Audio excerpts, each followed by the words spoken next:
So friends, for part 2 of this video, I am going to be giving you detailed information on how I was prepared to go into surgery, all the emotions that I was going through, and right up to the day when I had to leave the hospital. Went to the room, they removed earrings, whatever, anything metal on you, they had to take it out.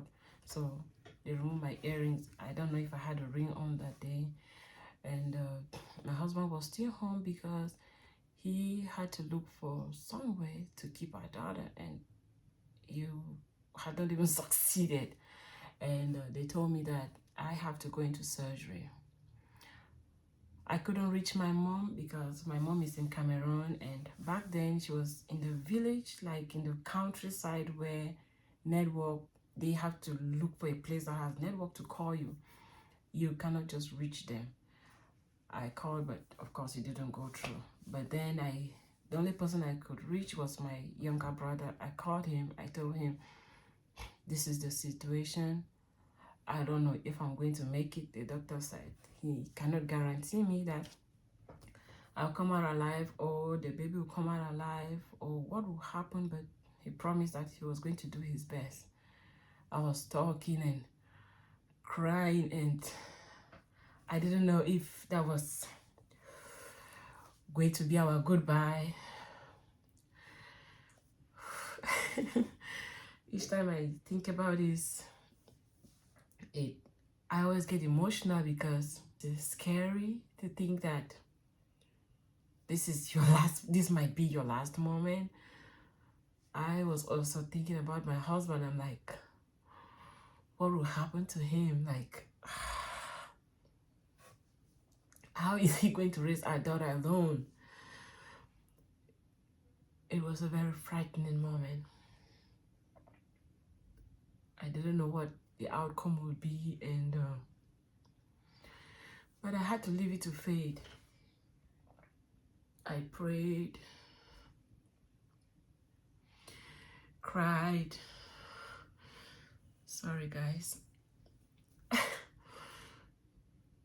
It's been more than 2 years that this happened, but each time when I think about it, I get emotional because it was a life or death thing. Well, after I spoke to my brother, they had to take my phone away because you cannot go into the theater. I cannot go for surgery with anything metal or anything. So they took my phone. I did not have anyone there with me. Nobody. I only had myself and my God Jehovah. I prayed, and I would say I felt a measure of calmness, even though physically I was alone. But I felt his spirit hold my hand and tell me, I'm here with you. Why are you scared? But you know, as humans, we always like the things that we can see with our naked eyes. I felt it like, well, it will be okay, but physically, I didn't have anyone to look up at, like you know, someone to tell you that, Portia, it's okay. Portia, you got this. Like someone to even give you a hug or hold your hand tight and tell you that I'll be outside there waiting for you. It was really difficult. And I'm recording this because it's a memory that I want to treasure. You know, it's my story, and I want to keep it with me, like not in my heart, but then record it and just put it out there. I would like to look back to it in many, many years to come and tell myself that God has been faithful to me, because that day was the most scariest day of my life. I have never been so scared for my life. After I prayed and cried, and the nurse was like just doing their job.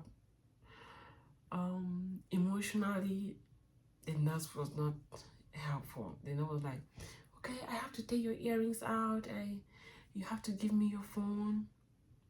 I was there bawling my eyes out, and it didn't mean anything to her. Well, it's not part of her job. But it's nice, like, as a nurse, to support patients.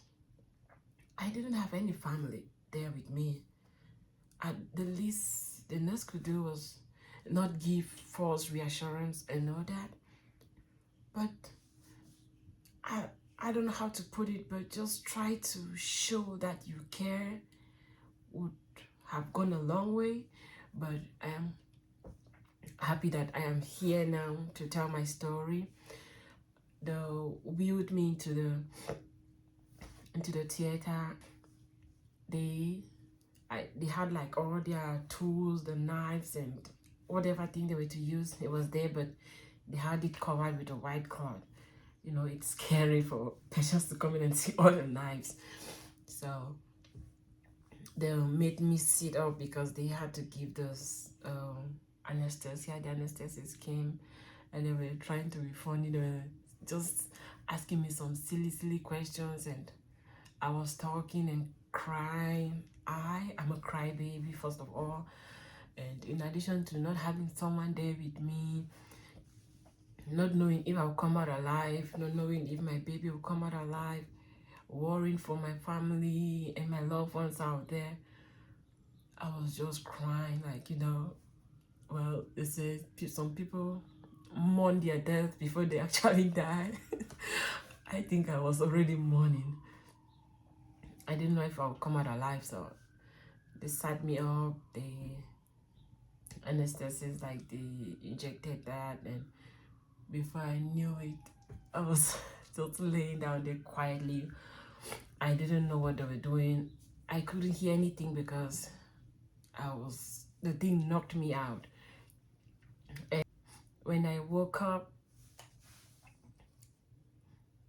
this was like, I think I was in the park. I was there when I woke up. The nurse came and like, oh, you're awake. Now they took me to my room. They moved me from that, put me on my bed, and I was so tired. I was so out of it. My emotions were swelling up there. I was grateful that I woke up. I was happy that I was alive, and the first thing I did was felt my belly. And is my baby still in there? The nurse was like, yes, your baby's in there. I said, okay. And mind you, that little man was super strong. He is a fighter. He is a warrior. When the anesthesia went out, he was in a race. He was jumping. And one thing that the doctor told me before the surgery was that after this surgery might initiate labor. You might have to give birth preterm. And my little guy was only 24 weeks. He was so young. I didn't know if he'll make it if he came out that young. And that was exactly like when I woke up, not came out. When I woke up from the surgery, the contractions, I couldn't feel it because of the, I don't know, painkillers that they gave me. I couldn't really feel like the pain, but I was on that monitor where they monitored contractions and his movements, and he was like he was so active. The nurse told me that I am having contractions, and they had to give me medications to help stop the contractions. But you know, medication does not work 100%, but they gave it to like calm, slow you down, and gradually the contractions slowed down, and they said, okay, now I think you're good enough to leave the hospital. And the painkillers were not so good. Like, you know, the painkillers that they give through shots, I think they give like way powerful painkillers through I don't know, that they put like through the vein, like whatever painkillers they give through the vein, they are way powerful. But then when you're going home and they have to give you tablets, most of the times they're not super strong. And I think the very strong tablets are the ones that are contraindicated to pregnancy. They gave me a prescription for a pain med. My husband went to the pharmacy, and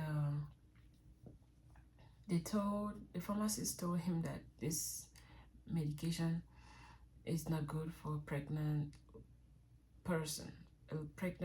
It's not good for a pregnant person, and they had to like replace it with a milder painkiller. And that little man was jumping. I had the wound, you know, like the incision. They did a straight incision from my umbilicus, my navel, all the way down there. It was really long. That was jumping. He was so active, and I had that wound. That wound was there, and it was really hard. Like, you have like that incision there, and you have a baby jumping in your belly. It was a lot to handle, but I'm so grateful that my husband really, he supported me. I came back home. They was taking the painkillers, and my Christian brothers and sisters, they showed me over, I will not even say abundant, is an understatement, over abundant support. They showed up with food, they showed up with gifts. I had that surgery and I didn't have to cook for days because they gave us food. And I am so grateful to all my Christian brothers and sisters who showed up for us during that time. I will never forget that support, because you know what it means having a long incision there and you have a baby inside, kicking, moving, jumping, and doing all kind of gymnastics. I couldn't do anything, and my husband had to work because else we'll starve. Else they'll kick us out of the house. We'll not be able to pay our bills. It was so difficult, but our brothers showed up for us. They supported us, they helped us, and thankfully everything went well, and I healed really fast. And I think that God really showed up for us during these trying moments. I will continue about like my delivery and how my delivery went in another video, but thank you friends, thank you family, thank you subscribers for following us up all the way here, watching our video and listening to it all the way to the end. There's still a lot to tell you guys. I just want to stop right here, and I will continue from there next time. If you are new to the channel, please subscribe so that when I upload the new videos about how the pregnancy went, and up to when I had the baby. You will see all of that, and I will keep on updating you guys on everything that we get to experience. You know, as you know, the title of our channel is Encrypted Memories. I just want to save up all our memories here and share it with you guys. Thank you so much for supporting us. If you're new, please subscribe. If you're already a subscriber, thank you so much. We won't get up to this level without your help. So please watch and put on your post notification so that when I upload the next video, you will get to see it and follow up on the story.